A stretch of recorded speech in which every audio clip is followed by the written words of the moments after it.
Okay, so Pele, not Pele, Arachne. Arachne's a pretty controversial god, if you may say.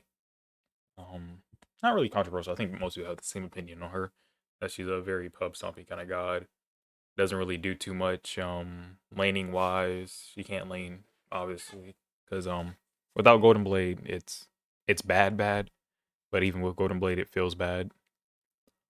Her clear's bad just in jungle in general, which that's kind of where she's supposed to be good at. But hey, it doesn't get good until Golden Blade, and even then, it's still not that good. So maybe change her up a little, give her a little bit more skillful play too. So she's just not a hard pup stompy kind of god, and you can actually buff her to the point where she just doesn't stomp low level games just because she's a simple god. She hits 3, 2, 1, and then kills you. Or if um or if you mess up, you ult them and chase them down, or you ult and run away. Pretty much the game plan with Arachne. Nothing too nothing too complex at all. So I think that's what you change. I have two rework ideas. So let's just go over the two rework ideas. Okay, so the first rework idea is more of a smaller one, just little tweaks just to make her just better and like be able to do basic stuff that junglers need to do. So you can actually like adjust her so she plays like actual, not like she plays like a jungle, but she's like the least jungle of all jungles just because she just can't clear. And like I think she's literally the only jungler that does not have a clearing tool. Because you can say your threes, but not really anymore. Because you can't just stack them up on a buff at the very beginning of the game to make your early game go smoother. And because like all camps are gonna get cleared, and if you clear a camp that you weren't supposed to clear, someone's gonna be mad at you. So maybe you could put them early on red. That's the only thing I could see you doing. But then the speed buff clear is gonna be bad. She like hand of the gods. She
that, then she would be able to. And then also, then the other targeting side of the ult, if you're looking at it like a Sun Wukong targeter, if you like did the one closer or further away, whichever one you want to go with, whichever one you want to put it in. I guess the jump would be farther away because usually you would jump further away. But the second one, or the fourth one, will be like a little pull, or the second ult would be a pull ult, like her old one, like a Sylvanas grab basically, but way longer range and it does no damage. And I think that would just be cool. Give her some kind of team fight present and actual CC that can actually help their teammate. And I think she would be a lot better for comp too, since you can call out, hey, I'm about to stun and use my 2. And also, like, a lot of the kit it now has like a lot of ways to play for it. Like the 3, you can now try to get a double tap on somebody with the spider web and get double the bloodlings than usual.